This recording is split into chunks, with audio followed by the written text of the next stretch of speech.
ರಾಜ್ಯ ಸರ್ಕಾರದ ಗುಟ್ಕಾ ಬ್ಯಾನ್ ಆದೇಶವನ್ನು ರೈತರ ಹಿತಾಸಕ್ತಿಗಾಗಿ ಅಂದ್ರೆ ಅಡಿಕೆ ಬೆಳೆಗಾರರ ಹಿತಾಸಕ್ತಿಗಾಗಿ ಹಿಂಪಡೆಯಬೇಕೆಂದು ಆದೇಶಿಸಿ ಈಗ ತಾಲೂಕಾದ್ಯಂತ ಪಾದಯಾತ್ರೆಗೆ ಚಾಲನೆ ನೀಡಿರುವಂಥದ್ದು. ಈ 2ನೇ ದಿನದ ಪಾದಯಾತ್ರೆ ಜೊತೆಗೆ ನಮ್ಮ ಜೊತೆ ಮಾತಾಡೋದಕ್ಕೆ ವಿರೂಪಾಕ್ಷಪ್ಪನವರು ಮಾಜಿ ಶಾಸಕರು ನಮ್ಮ ಜೊತೆಗಿದ್ದಾರೆ. ಮಾತಾಡ್ಸೋಣ, ಏನು ಹೇಳ್ತಾರೆ ಅಂತ ಕೇಳೋಣ. ಸರ್, ಇವತ್ತು 2ನೇ ದಿನದ ಪಾದಯಾತ್ರೆ ಯಾವ ರೀತಿ ಇದೆ ಸರ್? ಅಡಿಕೆ, ಪಾನ್ ಮಸಾಲ ಮತ್ತು ಅದಕ್ಕೆ ಸಂಬಂಧಪಟ್ಟದ್ದನ್ನು ಸರ್ಕಾರ ಬ್ಯಾನ್ ಮಾಡಬೇಕು ಅಂತ ಹೊರಟಿರೋದನ್ನು ರೈತರು ತುಂಬ ಆಕ್ರೋಶದಿಂದ ಅದನ್ನು ವಿರೋಧಿಸ್ತಾ ಇದ್ದಾರೆ. ಇಡೀ ದೇಶದಲ್ಲಿಯೇ ಅತಿ ಹೆಚ್ಚು ಅಡಿಕೆಯನ್ನು ಬೆಳೀತಕ್ಕಂಥ ಪ್ರದೇಶ ಕರ್ನಾಟಕ ರಾಜ್ಯ.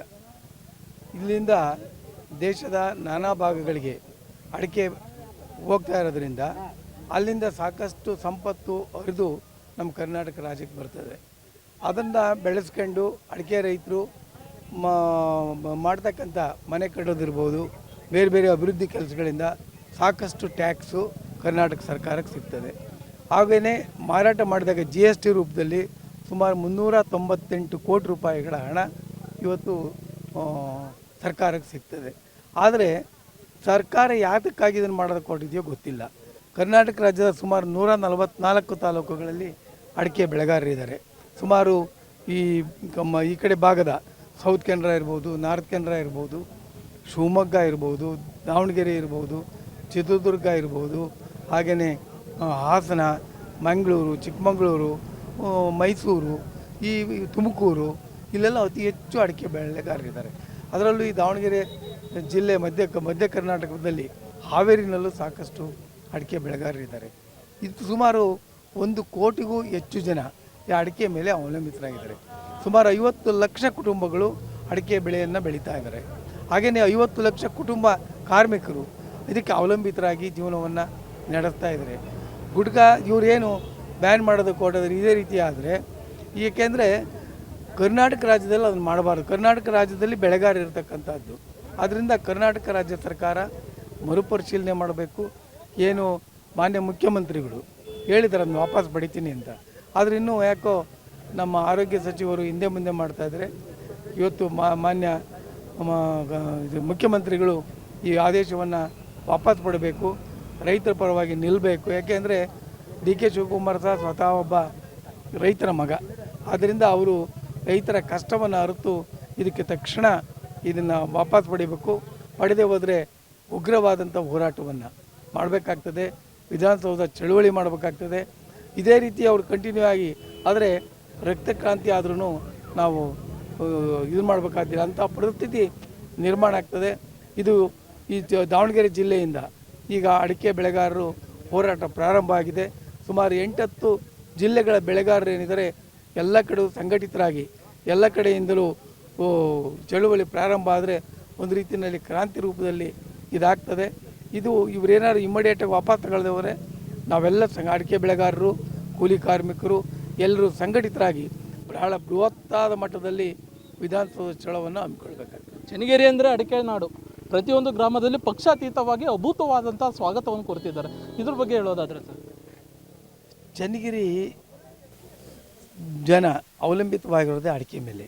ಇವತ್ತು ಭಾಳಷ್ಟು ಆರ್ಥಿಕವಾಗಿ ಚನ್ನಗಿರಿಯ ಅಡಿಕೆ ಬೆಳೆಗಾರರಿರ್ಬೋದು ಮತ್ತು ಅದಕ್ಕೆ ಹೊಂದಿಕೊಂಡಿರ್ತಕ್ಕಂಥ ಕೃಷಿ ಕಾರ್ಮಿಕರಿರ್ಬೋದು, ಎಲ್ಲ ಆರ್ಥಿಕವಾಗಿ ಏನಾದ್ರು ಚೆನ್ನಾಗಿದ್ದಾರೆ ಅಂತೇಳಿ ಹೇಳಿದರೆ ಅದು ಅಡಿಕೆ ಬೆಳೆಯಿಂದ. ಹಾಗೆಯೇ ಇವತ್ತು ಬಂದಂಥ ಸಂಪತ್ತನ್ನು ಸದ್ವಿನಿಯೋಗ ಮಾಡ್ತಾ ಇರೋದ್ರಿಂದ ಮನೆ ಕಟ್ಟೋದಿರ್ಬೋದು, ಜಮೀನುಗಳ ಅಭಿವೃದ್ಧಿ ಇರ್ಬೋದು, ಮದುವೆ ಇರ್ಬೋದು, ಬೇರೆ ಬೇರೆ ಕಾರ್ಯಕ್ರಮಗಳಿಗೆ ಹಣವನ್ನು ವಿನಿಯೋಗಿಸ್ತಾ ಇರೋದ್ರಿಂದ ಅದ್ರ ಮೂಲಕ ಸಾಕಷ್ಟು ಜನರು ಆರ್ಥಿಕವಾಗಿ ಸಬಲರಾಗಿದ್ದಾರೆ ಮತ್ತು ಕೆಲಸ ಕಾರ್ಯಗಳು ಸಿಗ್ತವೆ. ಇದೇನಾದರೂ ಅಡಿಕೆ ನಿಷೇಧ ಆಯಿತು ಅಂತೇಳಿ ಹೇಳಿದರೆ ಸಂಪೂರ್ಣವಾಗಿ ಆರ್ಥಿಕ ಸ್ಥಿತಿ ಕುಂದಿ ಹೋಗ್ತದೆ. ಇದು ಒಂದು ರೀತಿ ಅಡಿಕೆ ಬೆಳೆಗಾರರಿಗೆ ಮರಣ ಶಾಸನ ಅಂತೇಳಿ ಹೇಳಿದರೆ ತಪ್ಪಾಗ್ತದೆ. ಇವತ್ತು 2ನೇ ದಿನದ ಪಾದಯಾತ್ರೆ ಅಂದರೆ ಸಂತೆಬೆನ್ನೂರು ಮಾರ್ಗವಾಗಿ ದಾವಣಗೆರೆ ಹೋಗ್ತಾರಂಥದ್ದು, ನೀವು ಭಾಗಿಯಾಗಿದ್ದೀರಿ. ಯಾವ ರೀತಿ ಬೆಂಬಲ ಇದೆ ಸರ್? ಜನರಲ್ಲಿ ತುಂಬ ಆಸಕ್ತಿ ಇದೆ. ಯಾಕೆ ಅಂತೇಳಿ ಹೇಳಿದರೆ ಇನ್ನು 3 ದಿನದ ಕಾರ್ಯಕ್ರಮ ಆಗಿರೋದ್ರಿಂದ ಸಾಕಷ್ಟು ಜನ ಎಲ್ಲ ಕಡೆಯೂ ಬಂದು ಬೆಂಬಲವನ್ನು ಕೊಡ್ತಾರೆ. ಸಾವಿರಾರು ಜನ ಇದಕ್ಕೆ ಪರವಾಗಿದ್ದಾರೆ. ನಾಳೆ ಭಾಳ ಬೃಹತ್ತಾದಂಥ ಮೆರವಣಿಗೆಯನ್ನು ಮಾಡೋದ್ರ ಮೂಲಕ ಸರ್ಕಾರದ ಗಮನವನ್ನು ಸೆಳೀತಕ್ಕಂಥ ಕೆಲಸವನ್ನು ಎಲ್ಲ ಅಡಿಕೆ ಬೆಳೆಗಾರರು ಮಾಡ್ತಾರೆ. ಮುಂದಿನ ಹೋರಾಟ ರಾಜ್ಯ ಸರ್ಕಾರಕ್ಕಾಗಿ ಯಾವ ರೀತಿ ಇರುತ್ತೆ? ನನಗನ್ಸುತ್ತೆ ಸರ್ಕಾರ ಆದಷ್ಟು ಜಾಗ್ರತೆ ಇದನ್ನು ವಾಪಸ್ ಪಡಿತಾರೆ ಅಂತ ನನ್ನ ಭಾವನೆ. ಪಡೆದೇ ಹೋದರೆ ಉಗ್ರವಾದಂಥ ಹೋರಾಟ ಮಾಡ್ತೀವಿ. ಇದಿಷ್ಟು ಮಾಜಿ ಶಾಸಕ ಮಾಡಾಳ್ ವಿರೂಪಾಕ್ಷಪ್ಪನವರ ಮಾತು. ನಮ್ಮ ಜೊತೆಗೆ ಮತ್ತೆ ಏನು ಮಾಡಾಳ್ ಮಲ್ಲಿಕಾರ್ಜುನ್ ಅವರು ಇದ್ದಾರೆ, ಅವ್ರನ್ನೂ ಸಹ ಮಾತಾಡ್ಸೋಣ. ಅವ್ರು ಏನು ಹೇಳ್ತಾರೆ ಅಂತ ಕೇಳೋಣ. ಅಡಿಕೆ ನಾಡು ಚನ್ನಗಿರಿಯಿಂದ ಈಗ 2ನೇ ದಿನದ ಪಾದಯಾತ್ರೆ ನಂಬ್ಕೊಂಡಿದ್ದಾರೆ. ನಮ್ಮ ಜೊತೆಗೆ ಮಾಡಾಳ್ ಮಲ್ಲಿಕಾರ್ಜುನ್ ಅವರು ಇದ್ದಾರೆ, ಮಾತಾಡ್ಸೋಣ. ಯಾವ ರೀತಿ ಇದೆ ಪಾದಯಾತ್ರೆ ಅಂತ ಕೇಳೋಣ. ಸರ್, 2ನೇ ದಿನದ ಪಾದಯಾತ್ರೆ ಯಾವ ರೀತಿ ಇದೆ? ದಾರಿ ಉದ್ದಕ್ಕೂ ಅನೇಕ ಜನ ರಸ್ತೆ ಬದಿಯಲ್ಲಿ ನಿಂತು ಹೆಜ್ಜೆ ಹಾಕ್ತಾ ಇದ್ದಾರೆ, ರಸ್ತೆ ಬದಿಯಲ್ಲಿ ನಿಂತು ಬೆಂಬಲ ಕೊಡ್ತಾ ಇದ್ದಾರೆ. ಇದು ಅಸಂಘಟಿತ ವಲಯ ಅಂತ ತಿಳ್ಕೊಂಡಿತ್ತು ಈ ವ್ಯವಸ್ಥೆ. ಇದು ಸಂಘಟಿತ ವಲಯ, ನಾವು ರೈತರೆಲ್ಲ ಒಂದೇ ಅಂತ ತೋರಿಸ್ತಾ ಇದ್ದಾರೆ. ನೀವೇ ನೋಡ್ತಾ ಇದ್ದೀರಿ ಜನ ಬೆಂಬಲವನ್ನು. ನಾವೇನು ಅಷ್ಟು ಇಷ್ಟು ಅಂತ ಹೇಳೋದು ಬೇಕಾಗೇ ಇಲ್ಲ.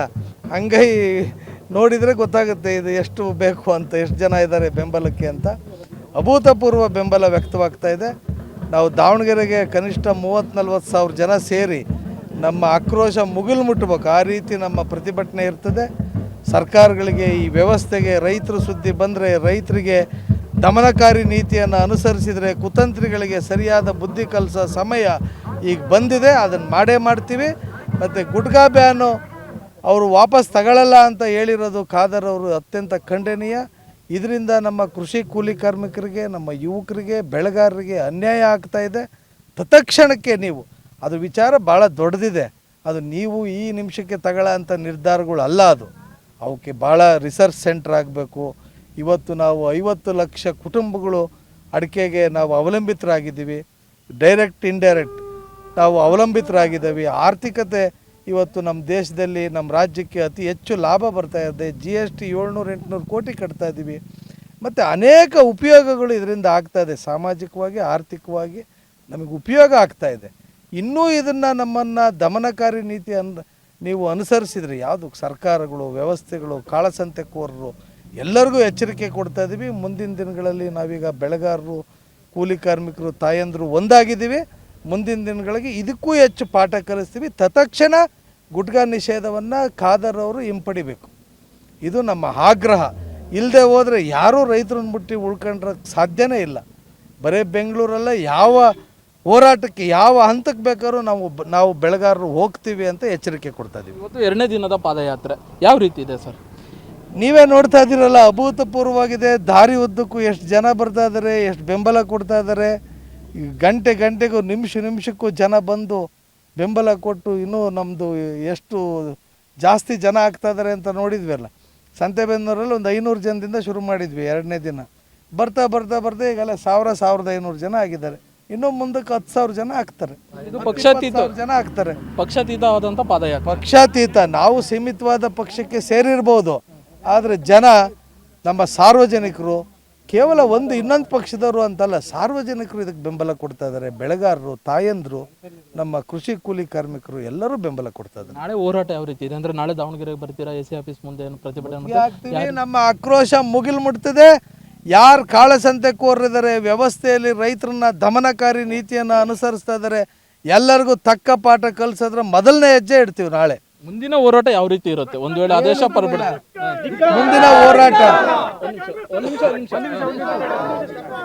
ಮುಂದಿನ ಹೋರಾಟ ಅಹೋರಾತ್ರಿ ಧರಣಿ, ಉಪವಾಸ ಸತ್ಯಾಗ್ರಹ ಇರೋದ್ರಿಂದ ಹಿಡಿದು, ಅಸಹಕಾರ ಚಳವಳಿಯಿಂದ ಹಿಡಿದು, ಜೈಲು ಬರೋ ಚಳವಳಿಯಿಂದ ಹಿಡಿದು, ವ್ಯವಸ್ಥೆಯಲ್ಲಿ ಏನೇನು ಅವಕಾಶಗಳಿದಾವೆ ಎಲ್ಲವನ್ನೂ ಮಾಡ್ತೀವಿ. ಇದು ನಮ್ಮ ಹಕ್ಕು. ನಮ್ಮನ್ನು ನಾವು ರಕ್ಷಣೆ ಮಾಡ್ಕೊಳ್ಳೋದು ರೈತರಿಗೆ ಗೊತ್ತಿದೆ.